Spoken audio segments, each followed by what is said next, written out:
Alors peut-être pour ceux qui ne me connaissent pas, je me présente un instant. Donc je m'appelle Nicolas Peugeot.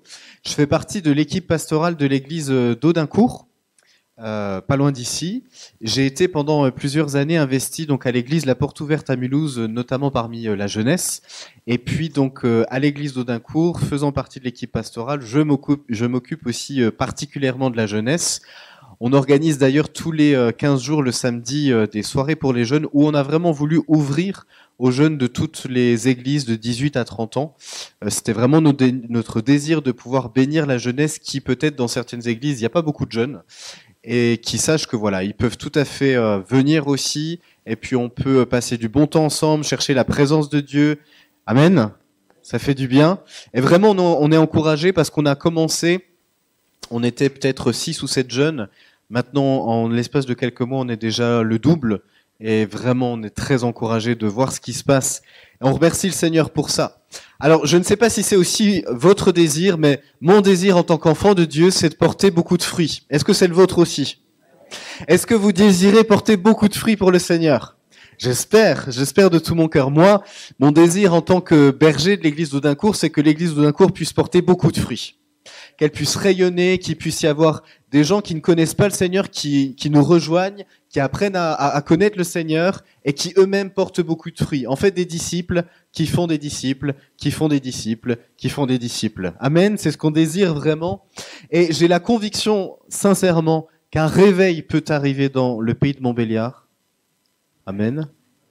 Dans la mesure où on porte beaucoup de fruits, en tant que chrétien. Je crois que le réveil commence toujours par les chrétiens. Le réveil commence toujours par l'Église. Il faut que l'Église se réveille pour que ensuite le monde autour de l'Église puisse être touché. Et nous devons vivre la présence de Jésus et la puissance du Saint-Esprit de telle sorte que le royaume de Dieu avance et que les églises grandissent. Et c'est vraiment, vraiment mon désir. J'espère que c'est le vôtre. On va lire un passage dans l'Évangile de Jean, chapitre 15. Et déjà le verset 8. Je vais m'attarder sur le verset 8, où il nous est dit: ce qui manifeste la gloire de mon Père, c'est que vous portiez beaucoup de fruits. Vous serez alors vraiment mes disciples. Dans ce passage, dans Jean chapitre 15, verset 8, ce qui nous est dit, c'est que le vrai disciple est caractérisé par les fruits qu'il porte. Le vrai disciple, c'est celui qui porte du fruit, mais pas seulement. C'est celui qui porte beaucoup de fruits. C'est ce que la parole de Dieu nous dit. Alors la question qu'on peut se poser, mais c'est comment porter beaucoup de fruits ? C'est une question intéressante, non? Parce que si le vrai disciple, c'est celui qui porte beaucoup de fruits, alors il faut se poser la question, comment je fais pour porter beaucoup de fruits? La solution, elle nous est donnée toujours dans Jean chapitre 15, mais les versets juste avant, de 1 à 7. Et je vous les lis, t'as pas besoin de les afficher, je vais les lire en changeant certains mots qui sont, à mon sens, plus actuels. C'est Jésus qui parle. « Je suis le vrai plant de vigne, et mon Père est le vigneron. Toutes les branches en moi qui ne portent pas de fruits, il les coupe. Et toutes celles qui en portent, il les taille, afin qu'elles produisent un fruit encore plus abondant. Vous aussi, vous avez déjà été purifiés grâce à l'enseignement que je vous ai donné. Mais demeurez en moi, et moi, je demeurerai en vous. Une branche ne saurait porter du fruit toute seule, sans demeurer attachée au tronc. Il en est de même pour vous. Si vous ne demeurez pas en moi, vous ne pouvez porter aucun fruit. Je suis le tronc de la vigne. Vous en êtes les branches. Celui qui demeure en moi et en qui je demeure portera du fruit en abondance. Car sans moi, vous ne pouvez rien faire. Si quelqu'un ne demeure pas en moi, on le jette hors du vignoble. Comme les branches coupées, elles se dessèchent, on les ramasse, on y met le feu et elles brûlent. Mais si vous demeurez en moi et que mes paroles demeurent en vous, demandez ce que vous voudrez et vous l'obtiendrez. Demandez ce que vous voudrez et vous l'obtiendrez. Ce qui manifeste la gloire de mon Père, c'est que vous portiez beaucoup de fruits. Vous serez alors vraiment mes disciples. Ce matin, ce message s'intitule « Le vrai disciple ». Se pourrait-il qu'il existe de faux disciples ? C'est induit par la parole de Jésus. S'il y a des vrais disciples, ça veut dire que potentiellement il peut exister aussi de faux disciples. Et c'est une horreur absolue. Alors il vaut mieux être certain que nous sommes de vrais disciples, n'est-ce pas? Être certain que nous sommes de vrais disciples. Et la première chose pour avoir cette assurance que nous sommes de vrais disciples, c'est que nous demeurons en Jésus. C'est vraiment mon premier point, demeurer en Jésus. Il y a un constat que je fais, c'est que ce soit dans nos vies personnelles, ou que ce soit dans la vie de l'Église, le constat est le même, c'est le verset 5 qui nous le dit, tu peux l'afficher, Jean chapitre 15, verset 5, « Sans Jésus, nous ne pouvons rien faire. » Sans Jésus, nous ne pouvons rien faire. C'est-à-dire que si je ne suis pas certain que Jésus est avec moi dans ce que je fais, si je ne suis pas certain qu'il est avec moi, alors tout ce que je fais ne mène à rien de bon. Ce que je fais ne mène à rien de bon. Et c'est un avertissement de Jésus ce matin. Ce que tu fais, si tu ne le fais pas avec Jésus, si tu es certain que tu n'es pas attaché à Jésus, alors tout ce que tu fais ne mènera à rien de bon. Et parfois dans nos vies, on peut prendre des décisions qui nous semblent bonnes, qui nous semblent justes. Mais est-ce que Dieu a voulu ça? Est-ce que Dieu a voulu ça? Est-ce qu'il l'a confirmé dans sa parole, dans la Bible? Est-ce que nous pouvons nous reposer sur un verset qui nous dit « Mais oui, je suis dans la volonté de Dieu, parce que le Seigneur l'a dit dans sa parole, l'a dit dans la Bible ». Et est-ce qu'ensuite il m'a donné une conviction, une direction, une parole particulière qui s'appuie sur la parole de Dieu? Parfois, nous nous retranchons derrière des raisonnements humains, des raisonnements qui nous font dire mais je crois que je suis avec Jésus, je crois que je fais avec Jésus, mais en vérité, c'est plutôt je fais ce que je veux et j'espère que Jésus sera avec moi. Ça vous est déjà arrivé ? Des fois, on raisonne de cette manière-là. On fait des choses et finalement, on ne demande pas l'avis au Seigneur, on ne regarde pas dans la parole ce qui est marqué, on a cette pseudo-assurance qu'on fait quelque chose qui est conforme à la volonté de Dieu, mais c'est pas ça. C'est je fais ce que je veux. Et ensuite, bon, j'espère quand même, Jésus, que tu seras avec moi. Mais c'est pas la marche à suivre. Je crois qu'il y a une décision, que ce constat, sans Jésus, je ne peux rien faire, implique une décision, celle de demeurer en Jésus, de rester attaché à lui.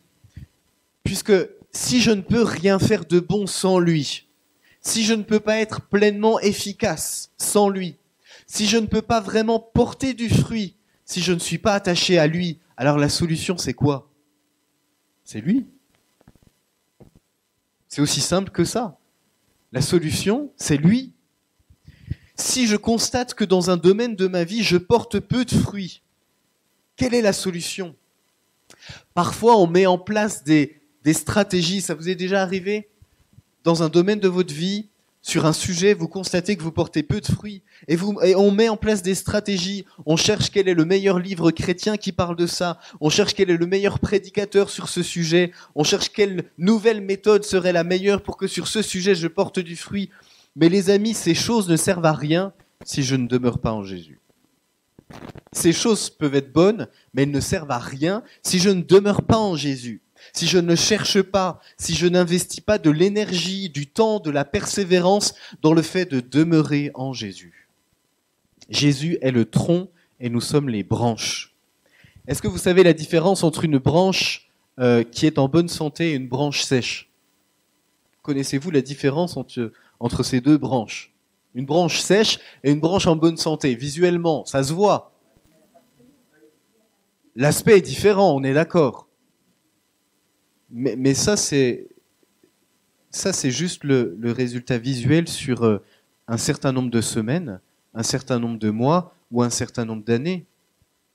L'aspect est différent, c'est ce qu'on voit au bout d'un moment.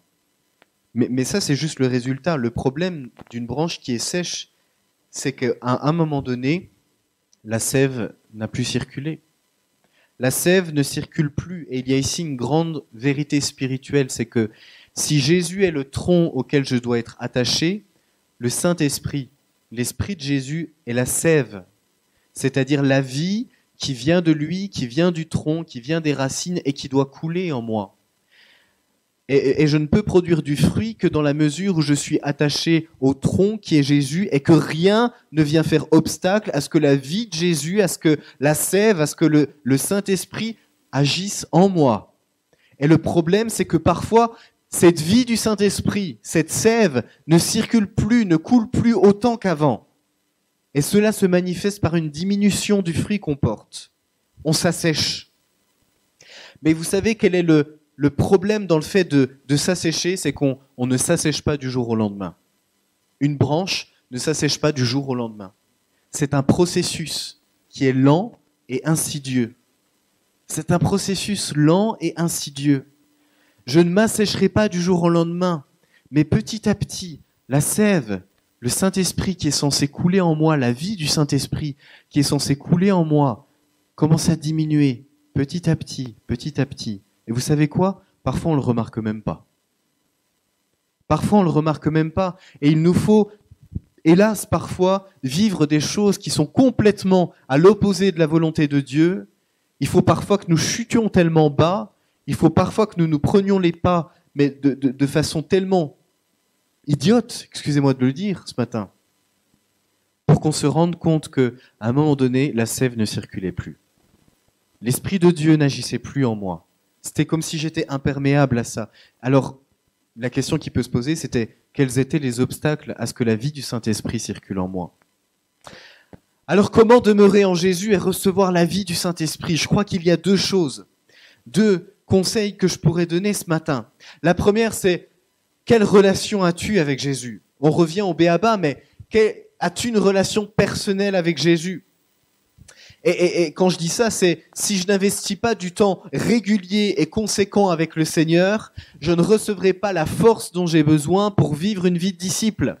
Si je n'investis pas ce temps régulier avec le Seigneur, je n'aurai pas la force de vivre cette vie d'un vrai disciple. Alors je dois être régulièrement alimenté par la sève qui vient du tronc, qui vient de Jésus. Je dois régulièrement prendre du temps avec lui, mais aussi de manière conséquente. Je dois avoir un apport suffisant pour vivre ma vie de disciple. Je dois avoir un apport suffisant. Je ne dois pas me contenter de peu. J'ai besoin de plus. Est-ce que tu as soif ce matin de plus ? Mais interroge-toi sérieusement devant le Seigneur. Est-ce que tu as soif de vivre plus avec le Seigneur ? Si ce matin devant le Seigneur, ta réponse est « en fait non, mon ami, tu es en mauvaise posture. Tu t'es engagé sur un chemin qui est dangereux. » L'automne et l'hiver sont a priori des saisons qui ne sont pas propices pour porter du fruit pour un arbre. On est d'accord ? Visuellement, je ne vais pas voir de pommes, je ne vais pas voir de poires, je ne vais pas voir de fleurs sur un arbre. Mais vois-tu, un arbre qui est en bonne santé, même en hiver, même en automne, la sève continue à circuler. Or, tu ne le vois pas parce que la saison qu'il vit est dure, la saison qu'il vit est difficile, mais lorsque le printemps reviendra, il portera du fruit. Dans la saison où il doit porter du fruit, il en portera. Parce que la sève va continuer à circuler. Je crois qu'il y a autre chose pour demeurer en Jésus, c'est l'obéissance. Parce que c'est pas le tout d'avoir une relation avec Jésus si tu ne lui obéis pas. Il faut lui obéir. C'est pas juste lire la parole, c'est pas juste prier, c'est pas juste louer, c'est mettre en pratique en fait. Dans Jacques chapitre 1, versets 22 à 25, il nous est dit « Mettez en pratique la parole et ne vous bornez pas à l'écouter en vous trompant vous-même par de faux raisonnements. » Ce verset est incroyable, je vais juste le relire. « Mettez en pratique la parole et ne vous bornez pas à l'écouter en vous trompant vous-même par de faux raisonnements. » C'est dire qu'il est possible pour un enfant de Dieu, pour un chrétien, de connaître la parole, de l'écouter, et pourtant de se tromper lui-même, en s'inventant des choses, en se rassurant lui-même. Et je trouve ça terrible. Car si quelqu'un écoute la parole et ne la met pas en pratique, il est semblable à un homme qui regarde dans un miroir son visage naturel, et qui, après s'être regardé, s'en va et oublie aussitôt qui il était. Mais celui qui aura plongé les regards dans la loi parfaite, la loi de la liberté, et qui aura persévéré, n'étant pas un auditeur oublieux, mais se mettant à l'œuvre, celui-là sera heureux dans son activité. Veux-tu être heureux ce matin ? Obéis au Seigneur. Amen. Obéis au Seigneur. Obéis au Seigneur en te laissant former par lui, parce qu'il est dit que il est nécessaire d'être taillé.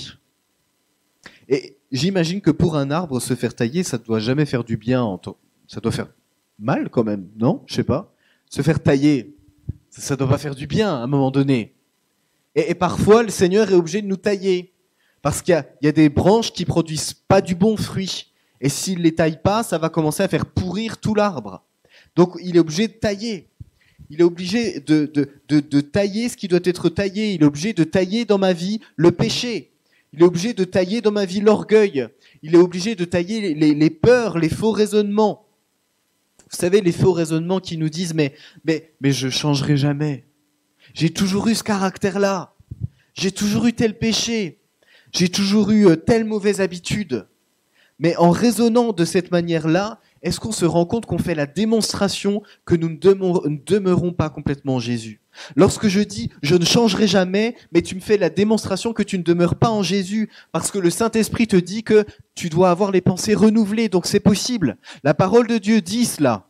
Alors si tu me dis l'inverse que ce que dit la parole de Dieu, c'est que tu ne demeures pas en Jésus. Yes? Il faut pousser les raisonnements, hein, les amis. Hein. Quand je suis en train de dire, mais je changerai jamais, mais j'ai eu toujours tel caractère, telle habitude, mais tel péché est accroché à moi. En me disant ça, tu me fais la démonstration que dans ta vie, tu ne demeures pas en Jésus. Parce que si tu demeures en Jésus et que si tu lis la parole de Dieu te dit exactement l'opposé. Oui? Les amis, prenons Dieu au mot. Quand il dit quelque chose, prenons-le au mot. Ensuite, l'obéissance vient aussi avec le fait d'avoir un cœur ouvert, disponible et enseignable. Je suis, je dirais même pas étonné, je suis bouleversé de voir des frères et des sœurs qui n'ont pas un cœur enseignable. C'est une absolue tristesse pour moi que de voir des frères et des sœurs, des enfants de Dieu qui n'ont pas un cœur enseignable. Des gens, des frères et des sœurs qui, je pourrais leur dire tout ce que je veux, il n'y a rien qui percutera leur cœur, parce que leur cœur n'est pas enseignable. Leur cœur est hermétique à ce que la parole de Dieu pourrait faire dans leur vie. Alors ce matin, as-tu un cœur enseignable? As-tu un cœur qui est disponible pour que le Seigneur te parle? As-tu un cœur qui soit ouvert à Jésus? Est-ce que tu vas accepter que Jésus brise ton orgueil ce matin? Est-ce que tu vas accepter que Jésus brise ta vie bien confortable? Est-ce que tu vas accepter que Jésus brise tes faux raisonnements? C'est défiant, hein? C'est challengeant, hein? Mais il n'y a que de cette manière-là qu'il peut agir. Il n'y a que de cette manière-là que tu pourras porter beaucoup de fruits et que tu seras un vrai disciple. Alors justement, porter beaucoup de fruits, parce que si nous demeurons en Jésus, le but c'est de porter beaucoup de fruits, c'est d'avoir une abondance de fruits. C'est la conséquence du fait de demeurer en Jésus. Plus je demeure en Jésus, plus la vie du Saint-Esprit entre en moi, plus le Saint-Esprit me transforme, plus il agit à travers de moi, plus je porte du fruit. Qui a envie de ça? Moi j'ai envie de ça. Comment la vie du Saint-Esprit se manifeste? Je crois que la vie du Saint-Esprit se manifeste déjà en moi. C'est-à-dire que le Saint-Esprit me transforme moi. 2 Corinthiens chapitre 3 verset 18. Nous tous qui, le visage découvert, contemplons comme dans un miroir la gloire du Seigneur, nous sommes transformés en la même image, de gloire en gloire, comme par le Seigneur l'Esprit. C'est un bon programme, hein? On le relit ensemble. Nous tous qui, le visage découvert, contemplons comme dans un miroir la gloire du Seigneur. Nous sommes transformés en la même image, de gloire en gloire, comme par le Seigneur l'Esprit. C'est extraordinaire. Nous sommes transformés à l'intérieur et en cela nous portons du fruit pour le Seigneur. Mais ce fruit se voit à l'extérieur. Parce que si nous sommes transformés à l'intérieur, si notre personnalité, si notre caractère, si notre façon d'être est transformée, à un moment donné, ça va se voir à l'extérieur. Je le crois en tout cas. Plus d'amour, plus de bienveillance, plus de foi, plus de douceur, plus de conviction, et rajoutez tout ce que vous voulez. Mais dans le même temps, à la fois le Saint-Esprit agit en moi, me transforme, mais dans le même temps, la vie du Saint-Esprit agit à travers moi, parce que je suis rempli du Saint-Esprit. À la lumière des témoins, des hommes et des femmes de Dieu que nous avons connus, je crois que le secret d'une vie de puissance avec le Seigneur est le suivant.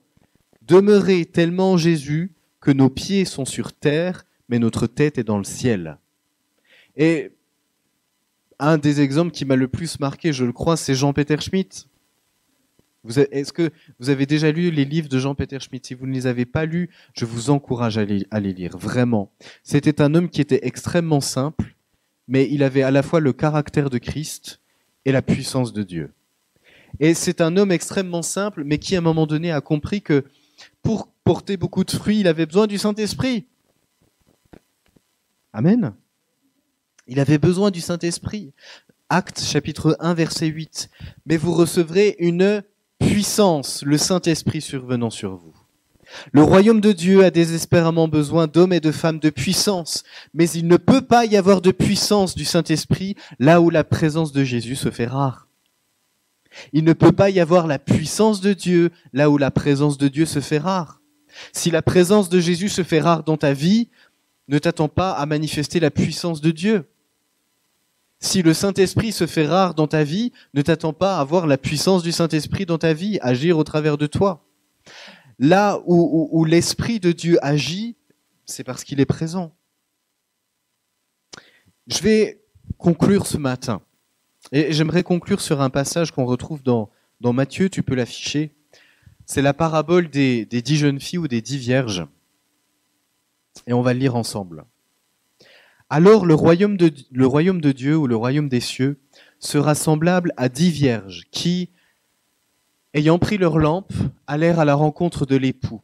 5 d'entre elles étaient folles et 5 étaient sages. Les folles, en prenant leur lampe, ne prirent point d'huile avec elles. Mais les sages prirent avec leur lampe de l'huile dans des vases. Comme l'époux tardait, toutes s'assoupirent et s'endormirent. Au milieu de la nuit, on cria « Voici l'époux, allez à sa rencontre !» Alors toutes ces vierges se réveillèrent et elles préparaient leurs lampes. Les folles dirent aux sages « Mais donnez-nous de votre huile, car nos lampes s'éteignent !» Et les sages répondirent « Non, il n'y en aurait pas assez pour nous et pour vous. Allez plutôt chez ceux qui en vendent et achetez-en pour vous. » Et pendant qu'elles allaient en acheter, l'époux arriva. Celles qui étaient prêtes entrèrent avec lui dans la salle des noces et la porte fut fermée. Plus tard, les autres vierges vinrent et dirent « Seigneur, Seigneur, ouvre-nous !» Mais il répondit « Je vous le dis en vérité, je ne vous connais pas. Veillez donc, puisque vous ne savez ni le jour ni l'heure. » Et j'aimerais m'attarder un instant sur cette parabole. 10 jeunes filles, 5 étaient folles, 5 étaient sages. Toutes avaient des lampes dans lesquelles elles avaient de l'huile. Que représente l'huile dans la parole de Dieu, tout au long de la parole de Dieu, de Genèse jusqu'à Apocalypse? L'huile représente le Saint-Esprit, la présence de Jésus. 5 étaient folles, 5 étaient sages, toutes avaient des lampes avec de l'huile à l'intérieur, mais seulement 5 d'entre elles ont pris des réserves d'huile. En d'autres termes, seulement 5 d'entre elles avaient compris qu'elles devaient être constamment remplies du Saint-Esprit. Seulement 5 d'entre elles avaient compris que tous les jours de leur vie, il était nécessaire, absolument nécessaire, qu'elles demeurent en Jésus et que la vie du Saint-Esprit coule en elles. Seulement 5 d'entre elles ont compris ça, puisque les 5 dites folles n'ont pas pris de réserve. Elles avaient juste de quoi tenir un instant, quelques jours, quelques semaines, quelques mois, quelques années, mais elles n'ont pas persévéré dans le fait de demeurer en Jésus. À un moment donné, on nous dit que comme l'époux tardait, toutes s'assoupirent et s'endormirent. Ce verset n'a aucun autre but que de dire que nous serons tous surpris par le retour de Jésus. Il n'a aucun autre but, ce verset-là. Il vient juste nous dire que peu importe que tu demeures en Jésus ou que finalement tu ne demeures pas en Jésus, nous serons tous étonnés le jour où Jésus reviendra. Mais la différence, c'est que l'époux revient et que toutes se réveillent à cet instant et que toutes sont censées aller à la rencontre de l'époux. Mais il y en a seulement 5 qui sont capables d'aller à la rencontre de l'époux, c'est seulement celles qui ont pris des réserves d'huile. C'est seulement celles qui ont compris qu'il fallait qu'elles demeurent chaque jour de leur vie, qu'il fallait qu'elles demeurent en Jésus, qu'il fallait que le Saint-Esprit les vivifie chaque jour, que le Saint-Esprit coule comme la sève d'un arbre alimente les branches, il fallait que le Saint-Esprit coule tous les jours en elles. Et il y a cet épisode tellement malheureux où les 5 se rendent compte à un moment donné que oui, effectivement, elles n'ont pas demeuré en Jésus, elles n'ont pas pris de réserve d'huile, elles s'en rendent compte, mais trop tard. Et ce cri qu'elle dit « Mais Seigneur, Seigneur, ouvre-nous », elles le connaissent. Elles le connaissent. Elles savent qui est Jésus. Comprenez bien cette parabole. Comprenez bien le sens de cette parabole. Les 10 connaissent Jésus, mais seulement 5 demeurent en Jésus, et les 5 autres ne demeurent pas en Jésus. Mais toutes connaissent Jésus. Toutes se sont converties. Toutes ont accepté Jésus dans leur vie comme leur sauveur et comme leur Seigneur. Mais 5 d'entre elles n'ont pas persévéré. 5 d'entre elles n'ont pas compris ce que ça signifiait que de demeurer en Jésus. Et au moment où l'époux revient et où elles cherchent à aller vers lui, la seule chose que l'époux peut répondre, la seule chose que Jésus peut répondre, je vous le dis en vérité, je ne vous connais pas. Je ne vous connais pas. Les amis, il y a une fausse théologie qui est de dire, mais sauver une fois, sauver pour toujours. Je ne vois pas ça dans la parole de Dieu. Moi, dans la parole de Dieu, je vois travailler à son salut, je vois demeurer en Jésus. La parole de Dieu est très claire là-dessus. Si tu ne demeures pas en Jésus, toute ta vie, si tu ne persévères pas, si tu ne passes pas du temps régulièrement avec lui, tu finiras par mourir. Non pas que toi tu perds ton salut, je prêche pas ça, tu ne peux pas perdre ton salut. Mais c'est toi qui décideras à un moment donné, parce que tu es allé tellement loin sans Jésus, tu as décidé à un moment donné de sortir de la grâce. Je prêche pas la perte du salut. Il est impossible de perdre son salut parce que tu aurais fait le péché de trop. Ça n'existe pas. Hein. On est bien d'accord là-dessus ? Par contre, ce qui existe, c'est de tellement t'éloigner de Jésus, tellement de ne pas demeurer en lui, que délibérément, à un moment donné, tu sors de la grâce. C'est Paul qui dira aux Galates, « Mais Galates insensés, vous êtes déchus de la grâce. » Déchus. Les amis, s'il y a de vrais disciples, ça veut dire que la parole de Dieu induit qu'il est possible de ne pas être un vrai disciple. Et ce matin, de tout mon cœur, je désire que nous soyons tous de vrais disciples devant Jésus. Amen. Je désire que nous soyons tous de vrais disciples, des gens qui ont compris qu'il fallait que chaque jour ils demeurent en Jésus. Des gens, des enfants de Dieu qui ont compris qu'il fallait que le Saint-Esprit soit toujours en eux. C'est-à-dire que le Saint-Esprit agisse toujours en eux. Quand est-ce que la dernière fois le Saint-Esprit t'a dit « mais ce que tu fais là, c'est pas bien ». Quand est-ce que le Saint-Esprit, pour la dernière fois, t'a repris ? Quand est-ce que tu t'es laissé reprendre par le Saint-Esprit pour la dernière fois ? Si dans ta tête, tu es en train de te dire que ça fait longtemps, j'ai peur que tu sois sur une mauvaise voie. Vraiment. La bonne nouvelle, c'est que Dieu fait grâce. La bonne nouvelle, c'est que Dieu fait grâce et qu'il corrige ceux qu'il aime. Amen. Il corrige ceux qu'il aime. Il corrige ses enfants. Parce qu'il veut que tous parviennent à la connaissance de la vérité et que tous restent en lui.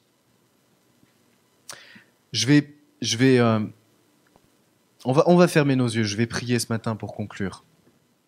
Mais alors qu'on a les yeux fermés, vraiment pour se centrer sur ce temps-là, si ce matin le Seigneur devait peser ta vie, si ce matin le Seigneur devait peser ta vie, à quel point trouverait-il de son Saint-Esprit en toi ? À quel point es-tu rempli de sa présence ? À quel point est-ce que tu obéis au Saint-Esprit dans ta vie ? À quel point est-ce que tu te laisses transformer par le Saint-Esprit dans ta vie ? Si ce matin le Seigneur devait peser ta vie, à quel point trouverait-il de sa présence en toi ? Ou bien s'il te pèse, est-ce qu'il te trouvera-t-il trop léger ? Est-ce que tu vis ta vie de manière légère ? Ou est-ce que ta vie est-elle la démonstration de ton engagement envers Jésus ? Et c'est vraiment la question que je nous laisse ce matin, Seigneur Jésus. Seigneur Jésus, tu aimes tes enfants. Tu aimes tes enfants et c'est parce que tu les aimes que tu ne veux pas les laisser comme ils sont. Seigneur, si ce matin cette parole, cette prédication a parlé au cœur de quelques-uns, je te prie, Saint-Esprit, de continuer le travail en eux. Viens mettre en lumière ce qui doit être mis en lumière. Saint-Esprit, c'est toi qui le fais. Et oui, quand tu mets en lumière, ça fait mal. Oui, ça fait mal. Mais c'est pour ensuite porter du fruit. Jésus, viens mettre en lumière ce qui doit être mis en lumière. Saint-Esprit, fais cette œuvre dans les cœurs, fais cette œuvre dans les vies. Ne nous laisse pas comme nous sommes. Ne nous laisse pas errer ça et là. Ne nous laisse pas persévérer dans un chemin qui n'est pas bon pour nous. Ne nous laisse pas nous éloigner de toi, au point où, à un moment donné, nous serons morts spirituellement parce que nous n'arriverons plus à t'écouter. Jésus, viens, parle à tes enfants, mets en lumière, mets ton doigt, ouvre les yeux dans ton amour. Jésus, merci parce que c'est ce que tu fais et c'est ce que tu feras, nous le croyons. Nous le croyons, Seigneur. Merci pour ta grâce, parce qu'elle est illimitée pour celui qui se repent. Ta grâce est illimitée pour celui qui revient à toi, de tout son cœur. Oui, Jésus, tu es un Dieu au feu dévorant, et tu es un Dieu jaloux, qui n'accepte pas que quelqu'un d'autre ou que quelque chose d'autre prenne ta place. Jésus, viens mettre ta lumière, Saint-Esprit. Merci pour ta grâce. Merci pour ton action en nous. Merci pour ton Église ici à Seloncourt. Jésus, viens la faire prospérer en tout point, à tout niveau. Jésus, viens encore diriger, conduire et fortifier et encourager ceux qui ont la charge de cette Église. Donne-leur la sagesse dont ils ont besoin. Donne-leur l'onction dont ils ont besoin. Jésus, la pensée dont ils ont besoin pour savoir exactement où cette Église doit aller et à quel moment elle doit y aller. Jésus, merci pour ton amour envers nous. Amen.